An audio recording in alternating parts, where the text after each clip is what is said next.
Bom, professor, tem um tempo que a gente aqui do Identidade Geral está de olho no seu trabalho e acho que não Obrigado. tinha um momento mais pertinente para a gente conversar sobre as suas pesquisas do que esse, né? Eu quero até começar aqui mostrando os teus livros. Olha, tem esse aqui, Sociologia e Educação Física.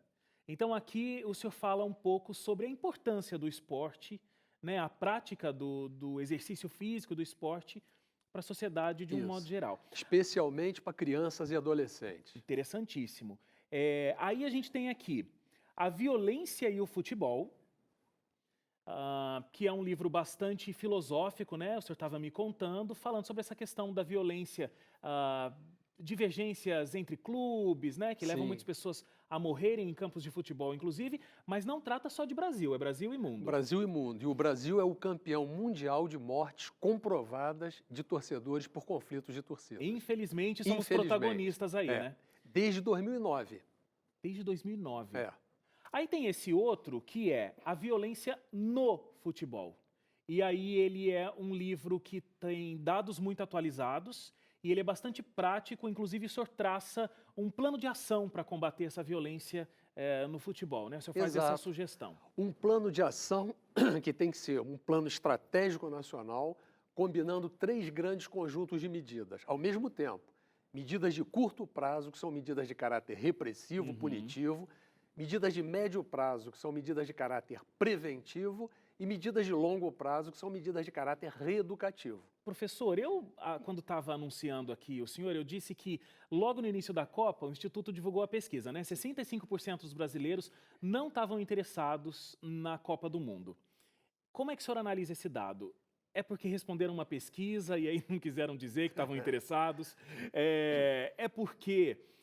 Porque a justificativa que a gente ouviu muito é como que a gente vai começar a se interessar aí por Copa do Mundo, com tantos problemas na nossa política, na nossa sociedade. Teve greve, né, dos caminhoneiros que paralisou o Brasil um pouco antes do início dos Jogos da Copa do Mundo. Ou realmente o brasileiro ainda estava traumatizado daquele 7-1 da Copa passada? Eu acho que mais a situação política e econômica do momento brasileiro, que ainda não passou, infelizmente, e menos o 7-1. Eu acho que o brasileiro está muito chateado com o Brasil. Então, tudo que é coletivo, e o futebol é coletivo, sofreu uma certa rejeição, eu diria, da população.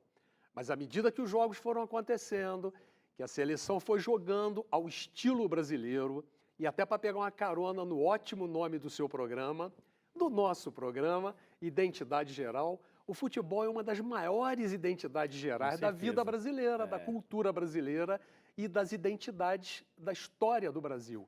Então, à medida que o futebol foi acontecendo, é como se o inconsciente coletivo viesse à tona e falasse mais alto, porque nenhuma instituição que se aproprie, que use o futebol ou que use mal o Brasil, vai deixar a nossa alegria, o nosso prazer e o nosso direito de torcer pelo futebol, que faz parte da história social do Brasil, que foi através do futebol que negros, pobres e analfabetos puderam ser inseridos na história do Brasil e por isso que o futebol é tão rico para nós. Agora, não é só no Brasil.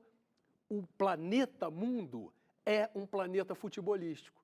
A FIFA tem mais países membros do que a ONU. Isso é impressionante. Isso é impressionante. Né? E mais impressionante que eu acho é que tem mais países membros do que o Comitê Olímpico Internacional. E olha que o futebol é uma das modalidades olímpicas. Esporte. Um esporte. Então, não há fenômeno televisivo que tenha maior impacto na audiência mundial do que uma Copa do Mundo. E, às vezes, o nosso preconceito diz assim, isso é coisa de país subdesenvolvido. Não.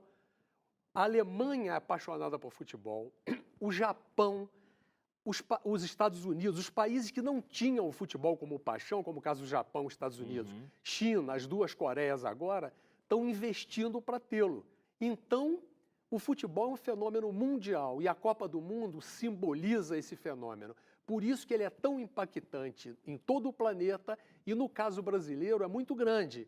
E tão grande que, apesar da reação da população contra o momento político e econômico brasileiro, ainda assim a população abraçou, festejou e glorificou a festa do futebol.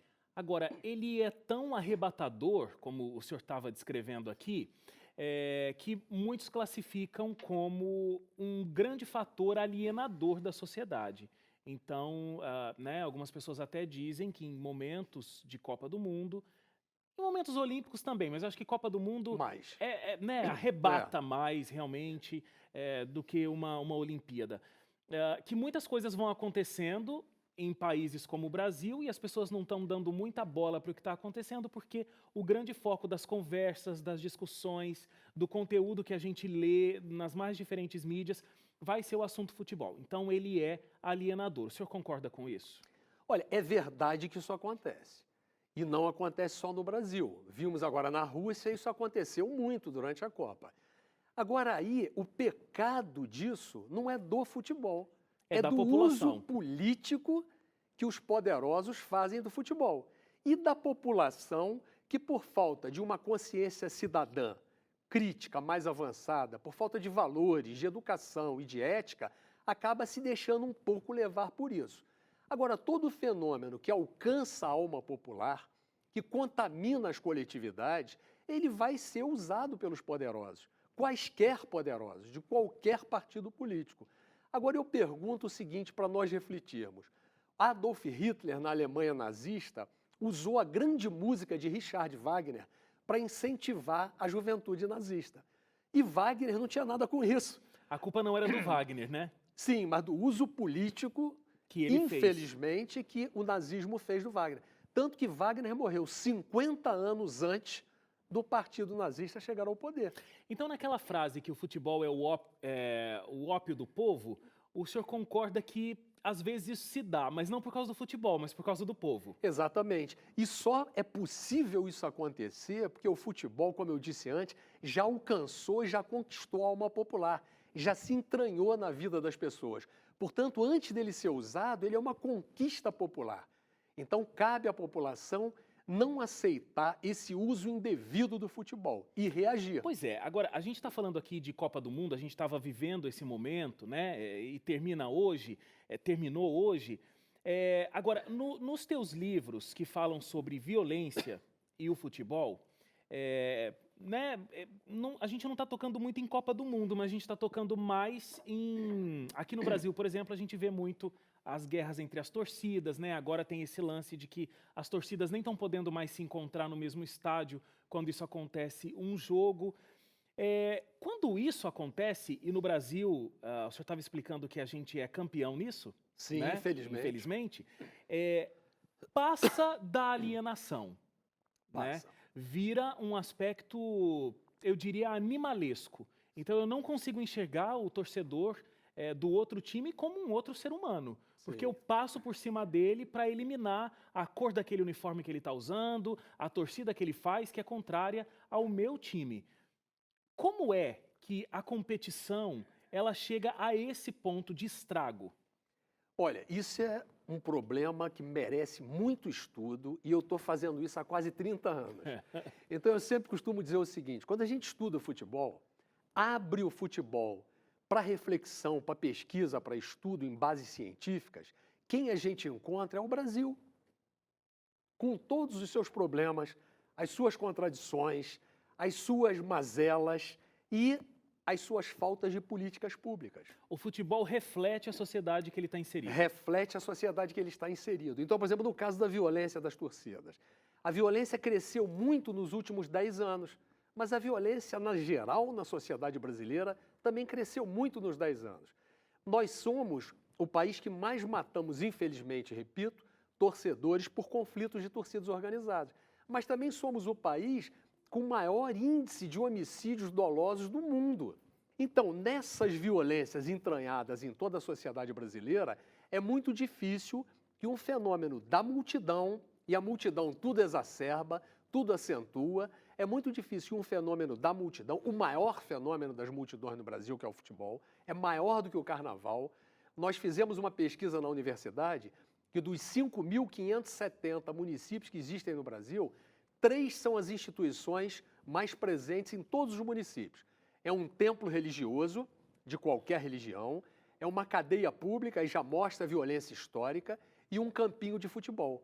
Mas às vezes falta a cadeia pública e o templo religioso. mas o campinho de futebol Tá é a aí. instituição mais presente. Então, esse fenômeno futebol mobiliza muito a população.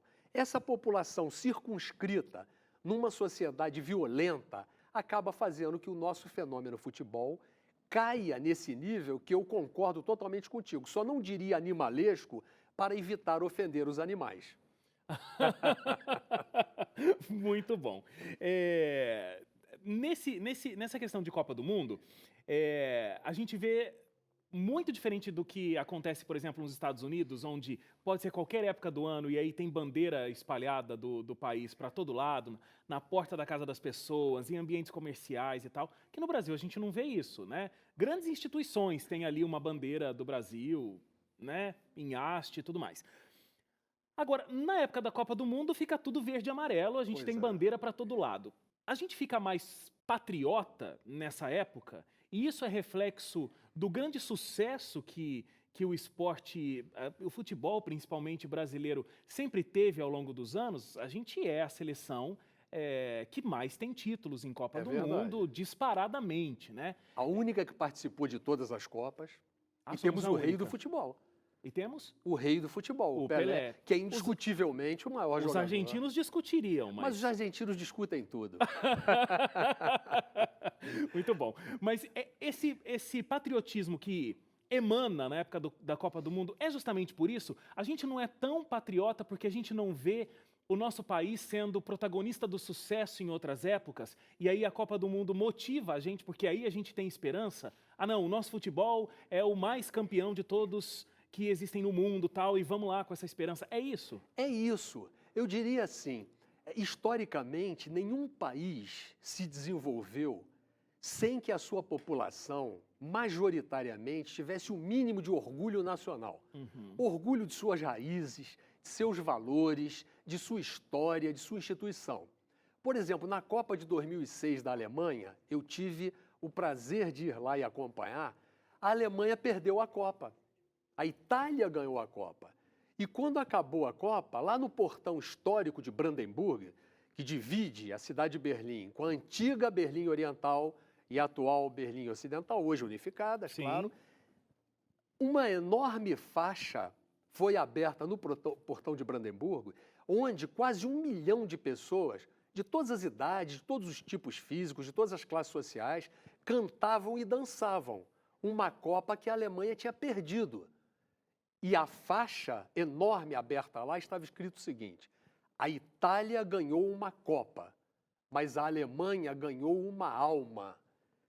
Então é essa alma que nós precisamos para o Brasil, uma alma que recupere valores, que recupere autoridade, que recupere o espírito público. E os grandes eventos da multidão, o futebol é o maior deles, ele permite isso. O grande problema é que o futebol não está integrado a um projeto coletivo estratégico de educação, onde através do futebol, através do esporte, você ensina regras de convivência, respeito ao outro, o limite entre a ação individual e a ação grupal, a determinação de objetivos e a construção de meios para se chegar a eles. Então o esporte é riquíssimo, mais do que um esporte. O futebol é uma grande pedagogia possível para a sociedade brasileira.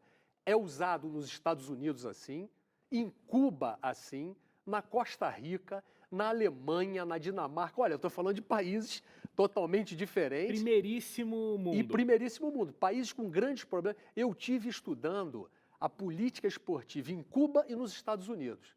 Países radicalmente opostos em tudo e por tudo.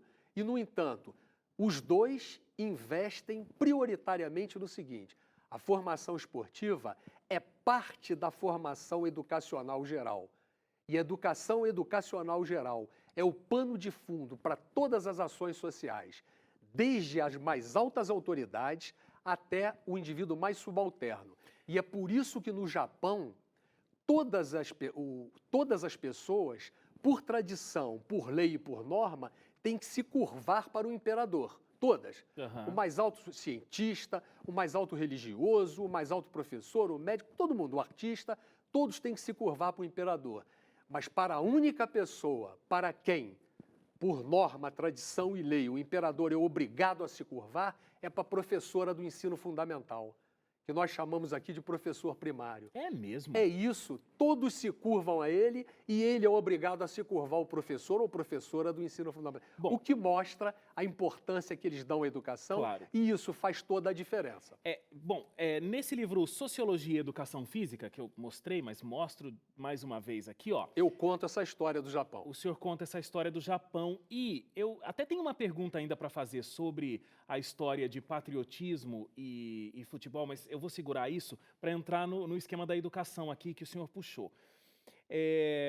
A gente tem, principalmente na escola pública, um ambiente, eu estou falando majoritariamente, eu não estou dizendo que todos os professores fazem isso, não estou dizendo que não existam exceções, elas existem, mas eu estou falando em grande parte. Como funciona a aula de educação física? Meninos, cada um escolhe um time, você tira a camisa, você fica de camisa, tá aqui a bola, joga em futebol. É verdade. Né? Majoritariamente é isso. Não existe, de fato, estudar o esporte, estudar as modalidades esportivas e trazer todas essas questões que o esporte pode trazer como um benefício. E aí, quem é o menino do futebol, aquele que é o primeiro a ser escolhido para cada time, ele vai curtir a aula de educação física e tudo mais. Quem já não tem muito esse incentivo, já não é muito da área, é aquele último a ser escolhido, ele vai odiar a educação física, vai odiar esporte por consequência, e aí todo esse benefício que o esporte pode trazer para o indivíduo, ele não vai ter presente na educação e na vida dele. E eu queria que o senhor falasse um pouco disso mais profundamente. Por que é tão importante o incentivo do esporte, futebol ou qualquer esporte que seja, para criança, para adolescente, dentro da escola e inclusive fora da escola? Isso é verdade. E se a educação sozinha não resolve nenhum grande problema pode ser resolvido sem a educação. E a educação passa por várias instituições da vida social. Mas a instituição destinada a fazer isso é a escola. Claro. Então a escola precisa estar planejada, organizada, incentivada, o estímulo aos professores, boas condições de trabalho, boa remuneração, para que o ambiente escolar se volte para isso. Estimular a educação física e estimular a educação artística, como elementos complementares das disciplinas formais. Porque através dessas duas disciplinas, você trabalha o desenvolvimento corporal, psicológico, de interação entre as pessoas, de novas linguagens, de aceitação da diferença, porque o esporte trabalha muito essa questão da diferença. Precisamos repensar a sociedade brasileira. Os valores estão invertidos. Estão invertidos. A gente está gastando mais resolvendo o problema do que prevenindo. Exatamente. Né?